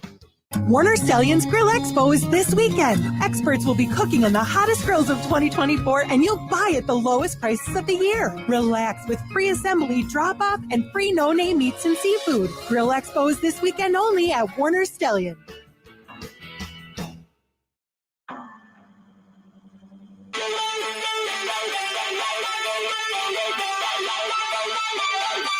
AM 950, the progressive voice of Minnesota. 952-946-6205, 952-946-6205. Jeff in Cambridge wanted to chime in about what I talked about last hour at the end of the hour there, the homeless case over at the Supreme Court. Welcome in, Jeff. Yeah, I don't know what the solution is. Grants Pass, I don't think is it. My son lives out in Salem, Oregon, which is about an hour south of Portland, and they have a major crisis there. Every overpass on I-5, people are camped under it. Any kind of bush that offers any protection on I-5, they're camped along it. And the city parks are just crazy with people. We need to do something in this country, but I don't think Grants Pass is the right approach. Well, and Jeff, thank you very much. I appreciate the phone call because it is an interesting question. And it goes to, we have homelessness here in Minneapolis, St. Paul. We do. There's homelessness in Bemidji. As hard as that is to believe in winter, there is homelessness in Bemidji. There's homelessness in International Falls. There's homelessness in every major city and town in this state. There really is. But because of the weather, it's not something which is as prevalent as you see in other places. And it is very prevalent in other places. And I've talked a lot about my trips to Seattle and my trips to Portland when I've gone out there. And it is a much bigger issue out there. Now, I have been very critical about what they said in Portland, that they are not going to do anything to stop the homelessness and anything like this. As long as you don't bother anyone else, they're not going to bother you. And I've said the problem with that stance, as humanitarian as it sounds, the problem that they've created is they don't seem to care about these people at all. That this standard has, abolished any need for them to care about these people, and to see people lounging in the street, smelling like they've been soaked in a urine jar, that basically are clearly needing help, and everyone's ignoring them as long as they don't do anything to bother anyone else. I don't know if that's necessarily a good thing. It doesn't, I don't think you criminalize homelessness. I don't think you are. It's going to be interesting to see what the Supreme Court case is. My guess is they're going to, because, Clarence Thomas will get a brand new RV and Justice Alito will be sent on a brand new worldwide trip. And they'll basically be the front people to basically push that we criminalize people being homeless, their status, not anything that they do. But that's just kind of what this is where I think that they're going. I don't think this totalitarianism is the idea. You don't create a situation where it's really bad, but you also don't create a world where you just chuck a bunch of homeless people into one area of your town and hope things don't go bad. I mean, there's a lot of things going on here. I mean, obviously, drug addiction is part of it. Mental health is a problem. The affordability of these major metropolitan areas, that's a major contributor to this. I mean, there are people in San Francisco, it's not as bad as it was, but San Francisco, San Jose, who are homeless, who are making six-figure salaries because they can't find a place to live because the areas they need to be in are so damn expensive. That is a problem. That is a really big, if you're making six figures and you can't find a house, that's a really big problem. That being said, you shouldn't have this, and as much as the Grants Pass in Oregon is trying to make it seem like, oh, we didn't criminalize homelessness. No, you just made it basically impossible to be homeless at all within your town, which is, you're trying to do it by proxy. So don't act like you've done something good. I don't think making homelessness a crime like they're clearly trying to do in Grants Pass is the right answer. But I also don't think just ignoring the problem is making it right, because as the caller said, you go out there, you go out to the West Coast, you go down to the South. I mean, there's homeless people everywhere.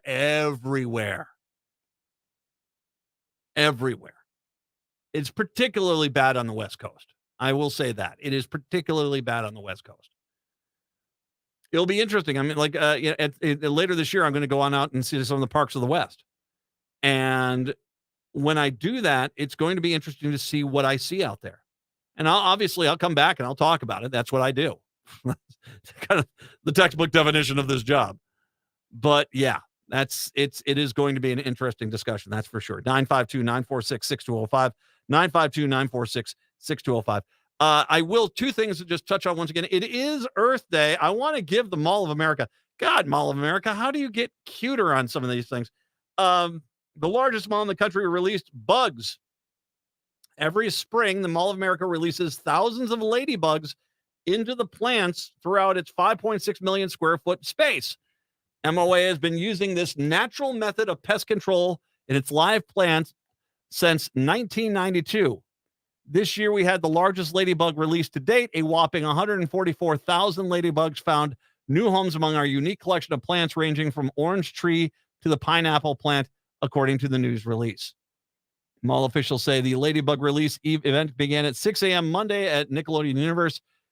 For the first time, the mall invited the public to the release. Hundreds of people showed up to help disperse the red and black critters.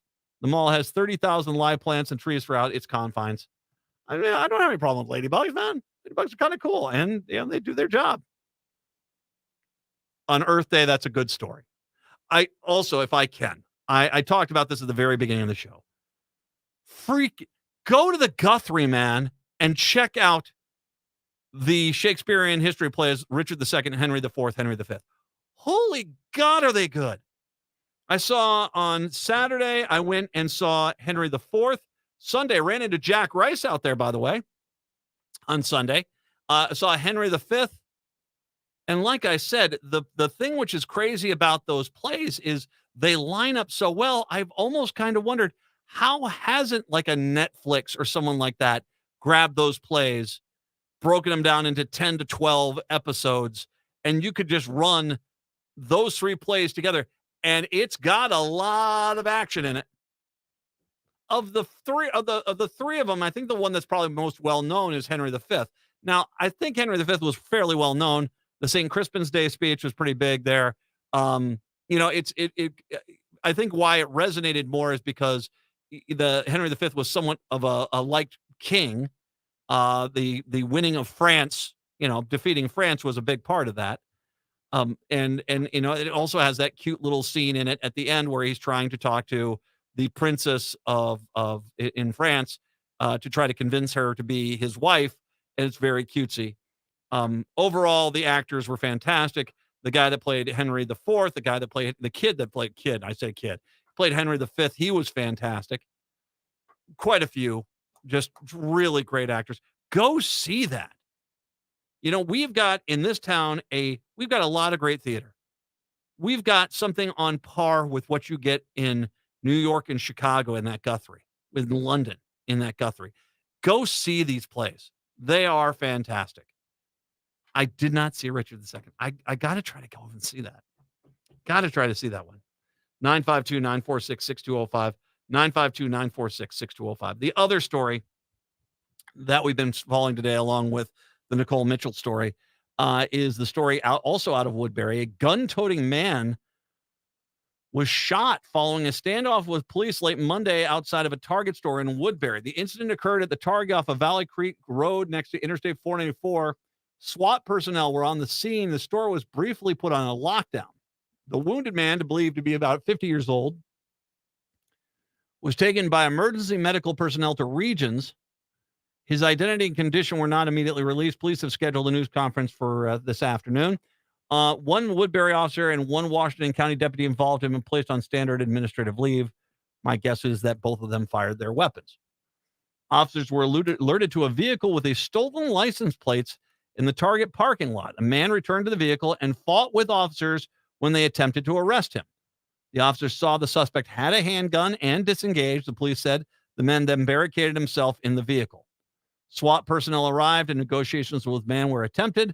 Officers fired less than lethal weapons as the man failed to cooperate with law enforcement.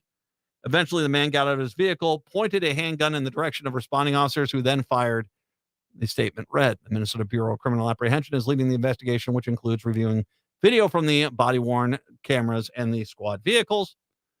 Allura Lindquist said her mother, Fiona Lindquist, said she first heard from her mother about 9:40 a.m. about the situation. She said her mother took cover towards the back of the store, away from any of the windows. Once the lockdown ended, Allura Lindquist said she needed to pick up her mother because her car is directly across from the suspect's car, and so technically it was in the crime scene. Hopefully no one shot the car, but we'll have to see. This comes down to what we always say in these cases. If within the next 2 to 3 days, police have released, here's the body cam footage. Here, show it is. Here it is, right here. Let me, proof positive. We did the right thing. Good quality police work. The body cam footage will be released very quickly, and there won't be any question. If all of a sudden they refuse to release the body cam footage in 2 weeks, 3 weeks, a month, 2 months, don't want anyone to see what exactly happened, well, we'll have to see. I think from everything here, the only thing that really seems to be in question is whether or not the guy got out of the car and pointed the weapon at someone. If he did, obviously, police defend themselves. They've got to do that job. And they took him down. And he's lived. Go team, go. That's how you subdue a perp with a gun. Absolutely. No one could question it. But if that wasn't what happened, will we get people's passions get a little the best of them when these things happen. We want everyone to maintain control out there. We don't want anyone to. Right now, I have no doubt. I have no reason to doubt the official story. It sounds pretty cut and dry. And it sounds like this individual, once again, was pick your problem. How about we say it like that? Pick your problem. Sounds like a lot of different things were going on there. Obviously, once again, all my best to everyone at the Target store. And we move on. Hey, but thank God guns are everywhere. Thank God the guns are everywhere. That's called sarcasm, people. No, I'm not thinking gun. But this is what we get when we basically have the gun kooks pouring guns into the town square and saying, what could possibly go wrong? 952-946-6205. 952-946-6205. We'll take a break. Come on back. A few small stories when we do return. It is the Matt McNeil Show right here on AM 950. Car shopping is made super easy with Rudy Luther Toyota's Luther Direct. It's car shopping without ever leaving your home. Go to rudyluthertoyota.com and click on Luther Direct. Choose any vehicle in Rudy Luther Toyota's current inventory, either new or certified pre-owned, then find out what kind of value you can get for your trade-in, review a payment plan you qualify for, and customize it, and then set up a time for Rudy Luther to drop off your new vehicle and pick up your trade-in. It's that simple. Your new vehicle comes to you without any of the hassle. Check out Luther Direct today at rudyluthertoyota.com. Score the year's lowest grill prices. It's Warner Stellian Spring Black Friday. Compare all the hottest grills of 2024, including gas, pellet, and griddles. Buy at the lowest prices of the year. You can't get a better deal than this. And when you choose Warner Stellian, we'll save you hours of time with free professional assembly, drop-off, and 3 free products from No Name Meats and Seafood.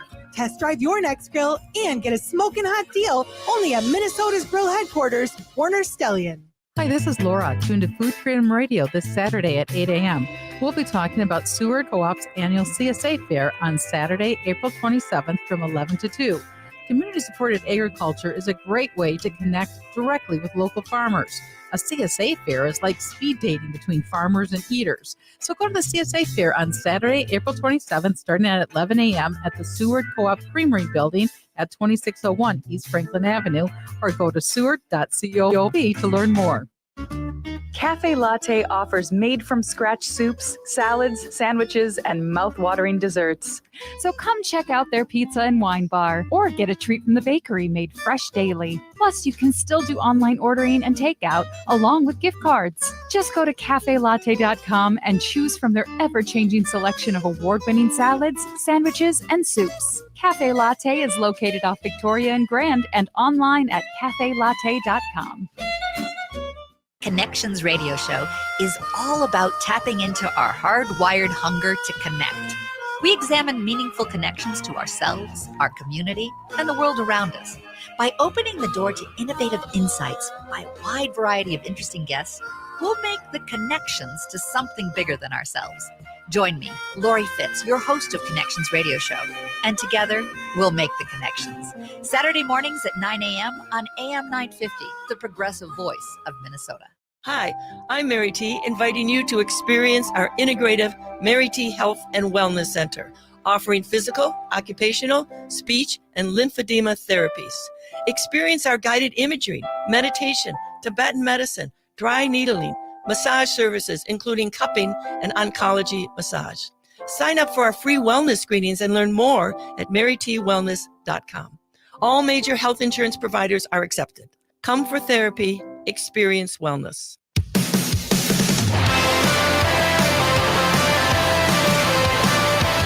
AM 950, the progressive voice of Minnesota. It is the Matt McNeil Show. Well, some big news today from Governor Walz. He named 2 state judges to fill the vacancies on the state Supreme Court. Once Walz's picks are sworn in, all 7 justices in the highest court will be Democratic appointees. The majority for the first time will be women. So let's check the old stopwatch here. 1858, 2024, even though they make up half the population, it's only taken us, a heck of a long time. All right, but yay! Progress slowly creeps along. I'm not going to get upset about this. This is actually a cool deal. Minnesota High Court Appeals Judge, and forgive me, Theodora, if I am... Gaitis, G-A-I, but it's the I with the 2 umlauts on it, a T-A-S. Gaitis, I think it is how you say that. Theodora Gaitis, 7th Judicial District Chief Judge Sarah Hennessy will join the court. Gaitis will replace Justice Margaret Chutich, and Hennessy will replace Barry Anderson. Both plan to retire in the coming months. Gaitis had served on the Minnesota Court of Appeals since 2020 when Walz elevated her to that post. She serves as co-chair of the forum and promotes collaborative between the state and tribal courts, and co-chair of the Court's Appeals Equal Justice Committee. Hennessy was appointed by the 7th Judicial District in St. Cloud by former DFL Governor Mark Dayton. The former public defender is a criminal defense expert, also once served as a staff attorney for Minnesota Legal Aid in St. Cloud. By the way, the fact that the entire Supreme Court has been appointed by Democrats is a sign the Republicans aren't doing too well. But it may, yeah. But the DFL governor picked the current Chief Justice as well. So there you go. That's cool. And once again, yes, we can talk a lot about how the hell did it take that long, but it's happened. It's happened. And that is a good thing. 952-946-6205, 952-946-6205. So we've talked about, a lot of, if you look across criminal activity, a lot of the statistics have been dropping and dropping fast. But there's one area where undeniably things are getting worse, and that is traffic deaths. They're up 61% in the first quarter of 2024. Preliminary data from the Department of Public Safety shows deaths on state roadways were up 61% from January through April 10th this year. So far, authorities mostly attributing the spike, which could end up reversing several years of declining mortality, to unseasonably warm weather this winter. There's also okay, so wait a minute here. I don't get that, because the roads are generally worse when it's icy and snowy out there, and I would think that would be much more dangerous. But people are going slower, so maybe that's why people aren't dying as much. Are they? I mean, there have been a few times I've been in snowstorms, and I'm like, wow, that person is going a heck of a lot faster than I think is okay. Yeah. Well, that's just my unprofessional opinion. If you ever done curling, a car basically on an icy road is one of those curling stones, basically, eventually. So when you start spinning around with a few guys in front of you with brooms, know what's about to happen. There's an interesting nexus between climate change and public safety here. Americans drive more during the warm months and less in the cold ones, and more driving means more fatal collisions. Some of that warm weather driving increase is simply a function of seasonal factors, like the academic calendar or summer vacations, but research also shows that the warm weather alone, drivers increase their vehicle miles and in fatalities. The warming climate likely means busier, deadlier roads. I'll go with what you're saying because you're experts and I'm not. I'm not like a Republican. That being said, it doesn't surprise. When we were going yesterday to the Guthrie, I'm on 169. Okay, I'll admit the truth. I go 70, 72 miles an hour, but I'm going basically the speed of traffic. Some guy, I mean, it scared me. I was in the right lane.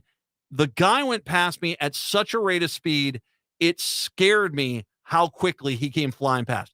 He had to be going 100 miles an hour.